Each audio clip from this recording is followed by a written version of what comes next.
Sejam bem-vindos ao quarto episódio da segunda temporada de A Quarta Parede. E se eu vos dissesse que os músicos têm que ter uma preparação mental para poderem estar com o público? Ou mesmo para irem cantar, fazer os seus discos, os seus álbuns? E hoje vamos desvendar os mistérios dessa área. E connosco temos Rita Angélico. Olá, Nuno. Olá, Rita. Que bom ter-te cá connosco neste pequeno episódio que não vai dar para falarmos de tudo, mas certamente vamos conseguir ter uma visão maior, se é que um primeiro ponto de vista sobre este mundo que tu exploras, que tu trabalhas com os músicos, com os artistas. Nuno, muito obrigada primeiro pelo convite, a ti e a tua equipa. É um prazer estar aqui e falar um bocado daquilo que eu faço.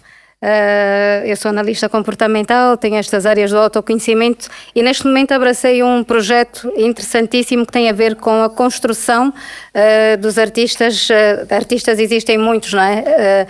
Eu acho que sou artista daqui das minhas áreas, pronto, mas mais virada aqui para a música, para os cantores, para os produtores, e é um universo novo, é um setor novo para mim. Comecei a meio deste ano, mas que está a ser espetacular. Eu estou a aprender imenso. E porquê que os artistas precisam desta base, desta linha de autoconhecimento, de ter aqui uma estrutura para poderem depois levar a carreira para frente? Porque eles precisam de aprender primeiro a lidar com eles, com as suas emoções, para depois conseguirem estar mais seguros naquilo que é o caminho que têm que fazer para a fama. Muito bem, Rita, vamos explorar esse mundo todo, porque fiquei genuinamente curioso, porque não fazia a mínima ideia que existia tal coisa. Portanto, sem mais spoilers e sem mais demoras e cerimónias, estás pronta para quebrar a quarta parede do mundo do coaching dos artistas musicais? Prontíssima. Vamos a isso. Vamos quebrar a quarta parede.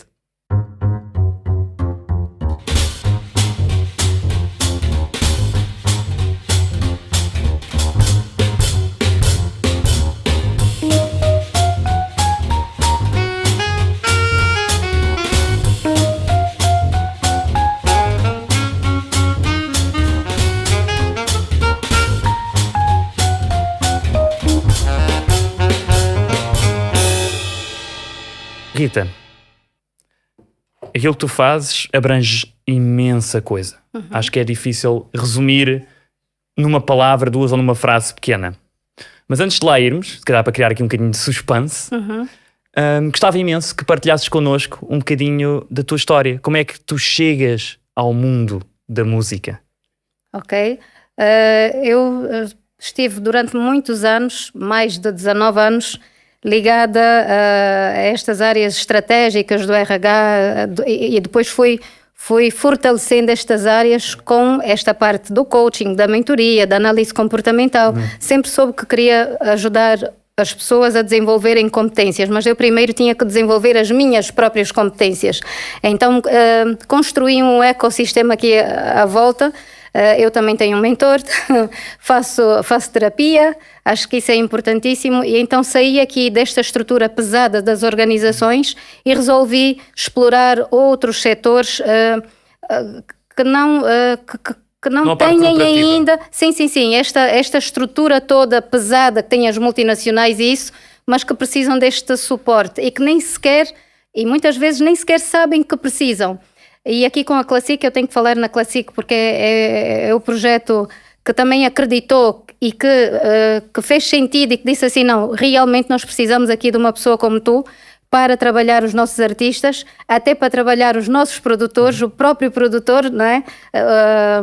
Porque há aqui muitas barreiras que são criadas ao longo da carreira artística, desde inseguranças, imagina, o stress pré e pós fama, o que é que vamos encontrar, o que é que não a nível da produção, como é que eu vou chegar ao universo deste artista e o artista como é que vai explicar, expor aquilo que ele deseja também.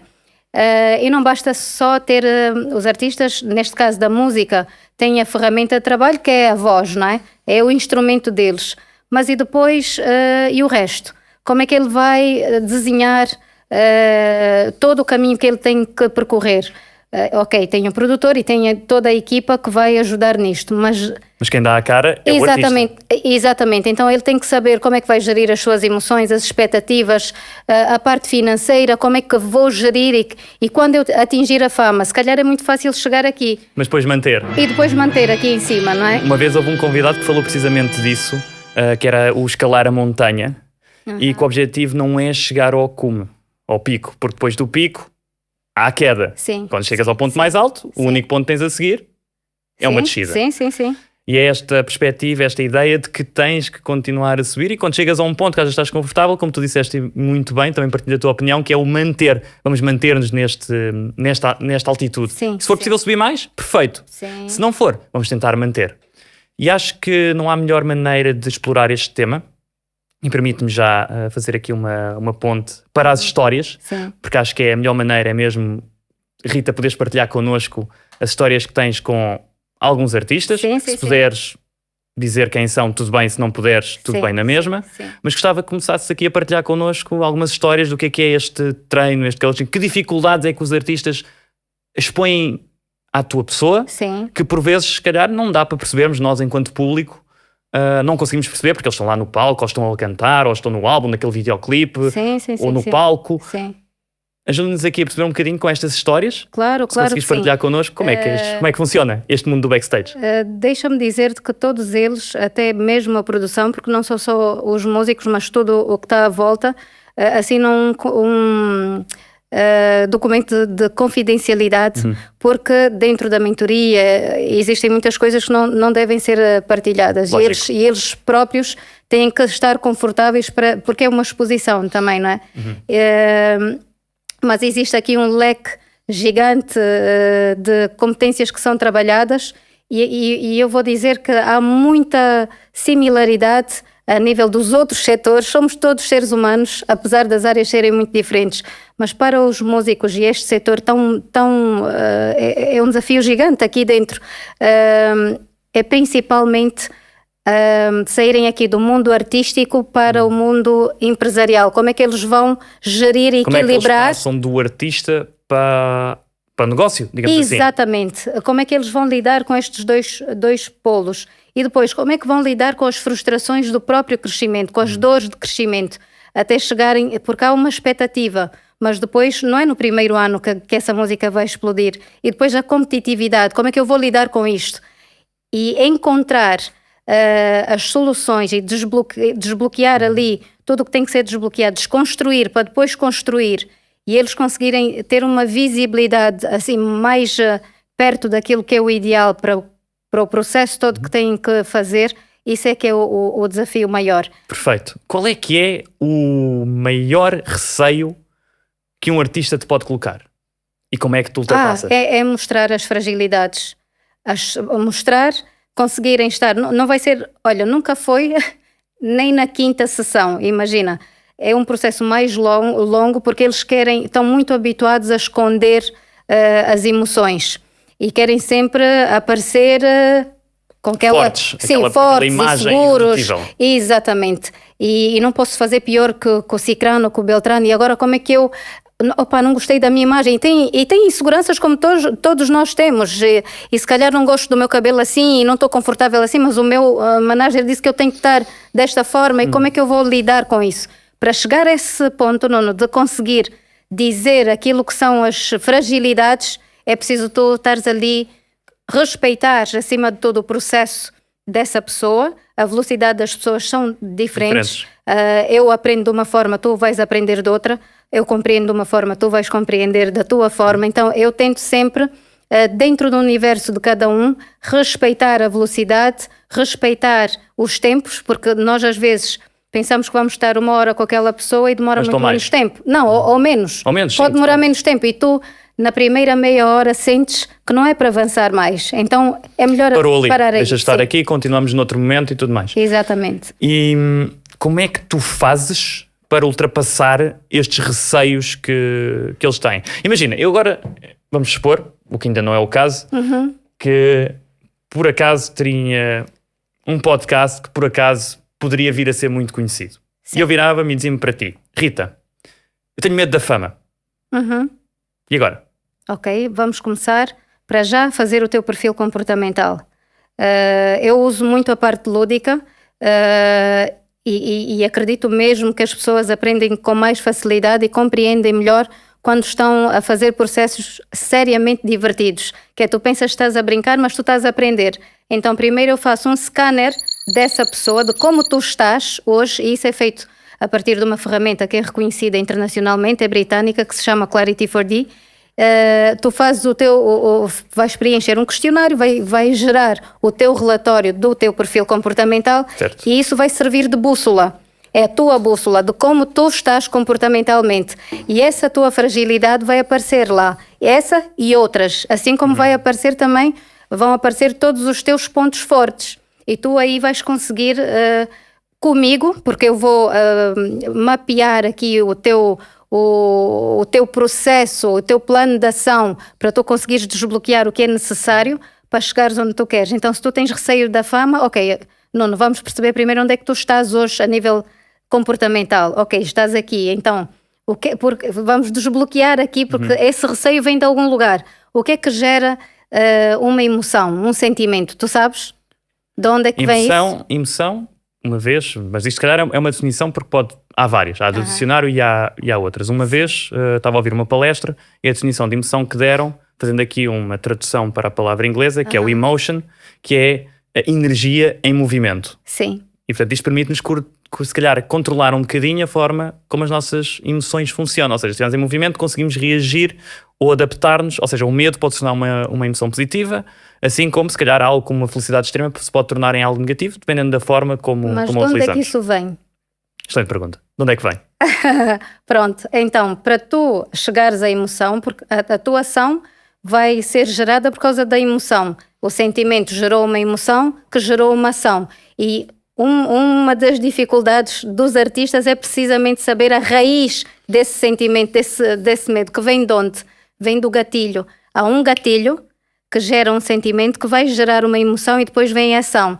Tu vais decidir depois com essa emoção o que fazer. Se vais parar e não vais evoluir, ou se vais procurar uma saída para evoluir, perceber e desbloquear isso. Entendes? Então eu vou sempre tentar perceber a origem desse teu receio. Porquê que tu tens receio da fama?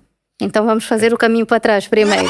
É uma perspectiva muito interessante a forma como trabalhas e abordas este tema. Acaba por ser algo que toca se calhar na alma da pessoa, naquilo que a pessoa é, na sua essência. Sim, não digo ID, mas se calhar algo cortando aqui o ego, o superego, aqui dentro destas três universos. Outra coisa é o ego que os artistas têm. Como é que vão gerir? Porque eles não se dão conta, não é?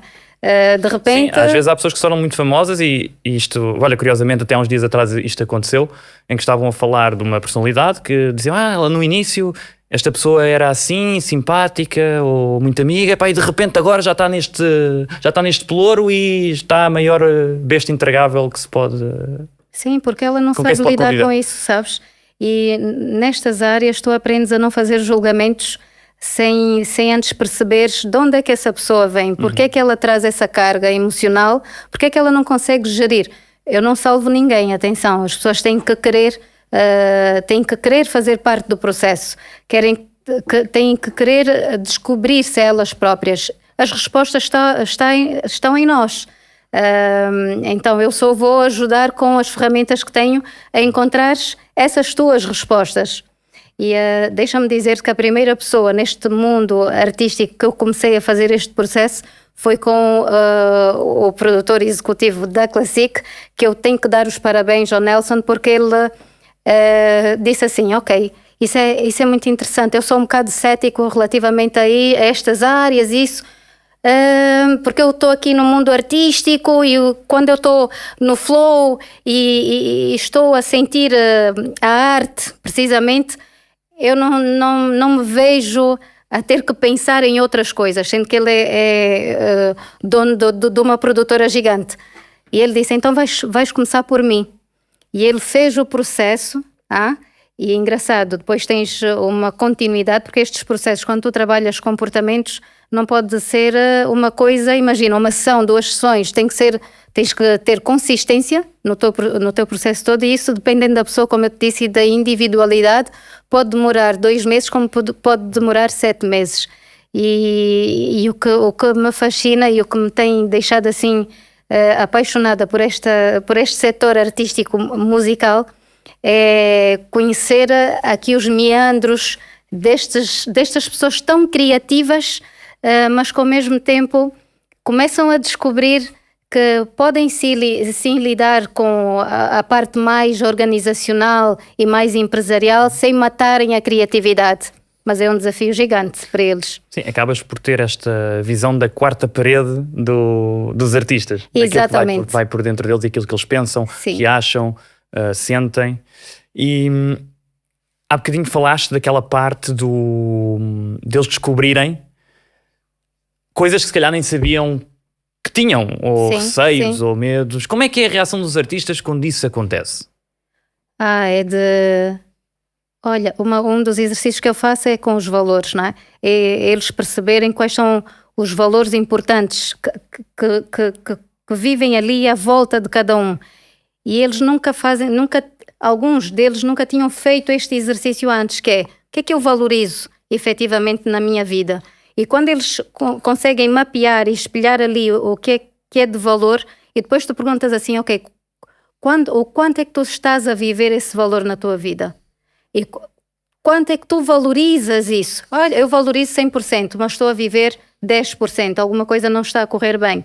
Entendes? Então, estes pequenos exercícios ajudam imenso a terem maior consciência, sabes?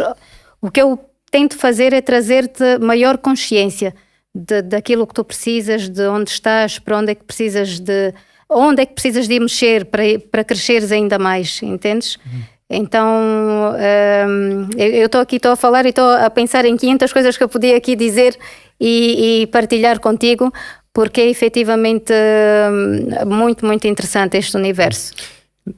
Então agarremos nessas 500 mil coisas em que estás a pensar, escolhamos uma e acho que seria muito interessante se pudesses contar uma história, um desafio. Algo que tenhas tido experiência desde que começaste a trabalhar na Classics, com os vários artistas Sim. com o qual a produtora trabalha.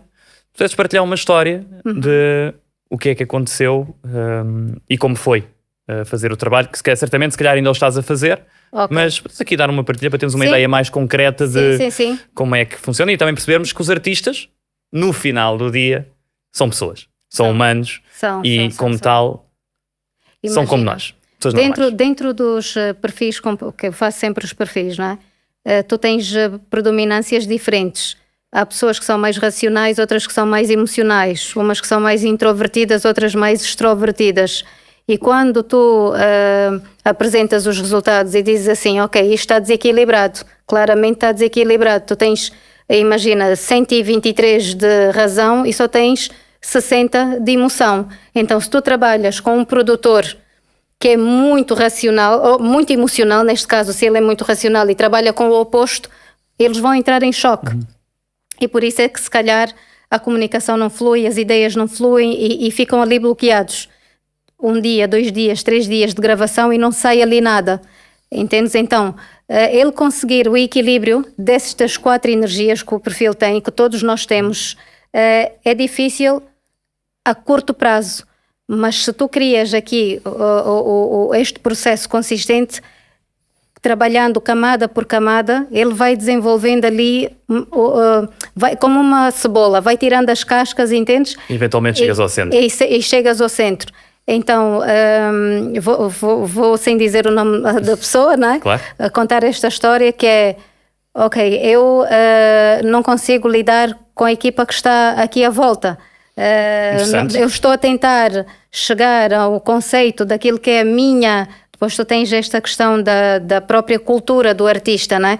Eu estou habituada a este tipo de som, eu quero poder transmitir, mas eu não sei como é que eu vou transmitir isso. Eu já tentei, mas eu não sei. Não estamos a chegar lá. Eles não estão a entender, e depois tu pões a questão ao contrário. Será que são eles que não estão a entender? Ou tu é que não estás a passar a mensagem de forma clara para o universo deles? Porque nós comunicamos sempre na nossa energia.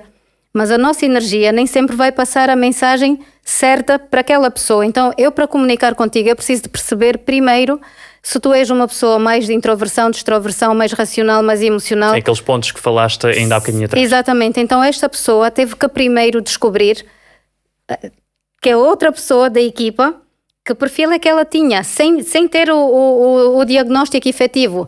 Ok, pelo comportamento dessa pessoa parece ser predominante vermelha.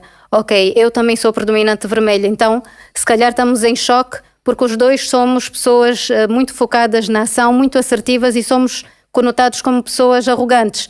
E era esse o julgamento que ele fazia a outra pessoa. O que é que ele começou a fazer? Em vez de aqui entrar em choque e estar com o ego aqui em cima, porque parecia que estavam a fazer um braço de ferro, ele começou a desconstruir na cabeça dele o discurso e em vez de dizer eu quero assim, ia perguntando, ok, como é que podemos fazer melhor? E a outra pessoa, em vez de criar ali uma barreira, começou a fluir melhor porque não se sentia atacada. Falaste de cores, do vermelho, por exemplo, falaste do número 123, mas afinal o que é que isso quer dizer? São 123 BPMs relativamente à música, são cores que estão ligadas a algum espectro? Ajuda aqui a perceber como é que isso funciona. Que métricas é que são essas? Claro, isto são métricas do perfil, da ferramenta, do Clarity 4D. E eu vou explicar aqui rapidamente como é que funciona. Todos nós temos 4 energias no nosso perfil comportamental. Cada energia tem 100%, cada cor tem 100% dessa energia. Então o vermelho tem 100%, o amarelo 100%, o azul 100% e o verde 100%. São 4 cores, vermelho, azul, amarelo e verde. O amarelo e o vermelho, o amarelo e o verde são cores de pessoas que tomam decisões com base na emoção. O vermelho e o azul são cores de pessoas que tomam decisões com base na razão. Então, razão, azul e vermelho, e emoção, verde e amarelo. Todos os perfis têm estas 4 energias. Isto já vem desde a Antiga Grécia, só que depois vem Carl Jung, vem Aristóteles e põem aqui conceitos ligados às cores e aos elementos da Terra. Aristóteles traz aqui os elementos da Terra, até traz o ar, o fogo. Porquê isto? Porquê é que eles fizeram estas associações? Para as pessoas conseguirem reter melhor a informação. E agora eu vou dizer rapidamente o que é que quer dizer cada cor. Cada cor tem características muito específicas. O que é que se quer? O equilíbrio delas todas. Então, o vermelho são aquelas pessoas muito assertivas, que tomam... Quando eu digo o vermelho é o predominante, porque nós dentro do perfil temos várias percentagens em cada cor, em cada energia, só que depois temos uma que é a nossa preferência comportamental. Então, se eu sou predominante vermelha, então eu sou uma pessoa muito assertiva no meu discurso, sou uma pessoa de ação que quer fazer acontecer. Então, se tu disseres assim, Rita, nesse caso eu digo, não vai comprar maçãs, e eu sou predominante vermelha, tu vais comprar maçãs e voltas e dizes assim, olha Rita, eu fui comprar maçãs, mas passei aqui e ali, e eu vou dizer, compraste ou não compraste? Sim ou não? E tu vais dizer, se calhar ela, se tu fores emocional, se calhar ela está, não gostei, não me senti bem com a resposta. Então, pessoas de ação, vermelho, fazer acontecer, assertividade. Azuis, analíticos, lógica, números. Tu vais pedir a um azul para fazer um trabalho, ele vai ter necessidade de perguntar porquê é que tu estás-lhe a pedir para fazer aquilo, qual é que é a lógica disso? Não vai fazer só porque sim, e não é porque é chato, é porque ele está na energia dele. Os verdes são pessoas de empatia, são aqueles que vão apaziguar as equipas, que vão querer que não haja conflito nenhum. Olha, está tudo bem, olha, vamos resolver, vamos fazer em paz. São os verdes. Só que qual é que é a dificuldade aqui do verde?